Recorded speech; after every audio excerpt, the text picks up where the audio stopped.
Hindi naman kailangan gumastos ng mahal para gumala. Dito guys, libre. Yes, you've heard it right. Ito ay isa sa mga pasyalang libre mong mapupuntahan. Hindi yan sa ibang bansa, dito lang yan sa Maynila. Ito lang naman ang bagong mukha ng Pasig River, ang The Pasig River Esplanade dito sa Ermita, Manila. Pagpasok mo pa lang ay mamamangha ka na sa nagagandahang ilaw na nakakaakit lalo na sa gabi. This is one of the perfect places hindi lamang para sa mga jowa, kundi pang pamilya, pwede rin sa mga magkakaibigan, or kung gusto mo lang mapag-isa. Maraming Instagrammable spots na para kang nasa ibang bansa. Binuksan ang lugar na ito sa publiko noong February ng 2024 at ang river na ito ang nagkokonekta sa Laguna de Bay at Manila Bay.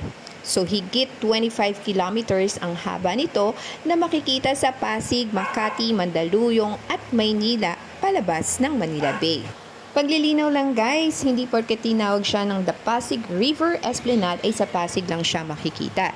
Ito ay bahagi ng Pasig River na matatagpuan sa Manila. Maraming beses na kitang nilayasan, iniwanan at ibang pinuntahan. Parang babaeng ang hirap talagang malimutan.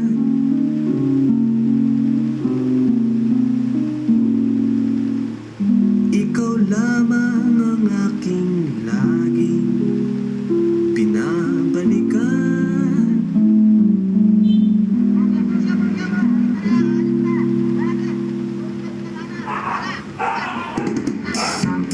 Manila, I keep coming back to Manila. Simply no place like Manila. Manila, I'm coming home. I walk the streets of San Francisco. I tried to ride in Disneyland. Dated a million girls in Sydney. Somehow I feel like I don't belong. Hinahanap kita Manila. Ang ingay mong kay sarap sa tenga. Mga jeepney mong nagliliparan. Mga babae.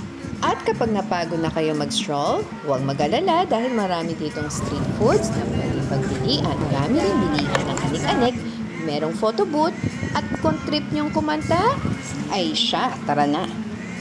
At para makumpleto ang araw, halina't pasyalan na rin natin ang Manila Cathedral. Para naman magpasalamat sa lahat ng blessings, protections, and God's grace and favor. Salamat po!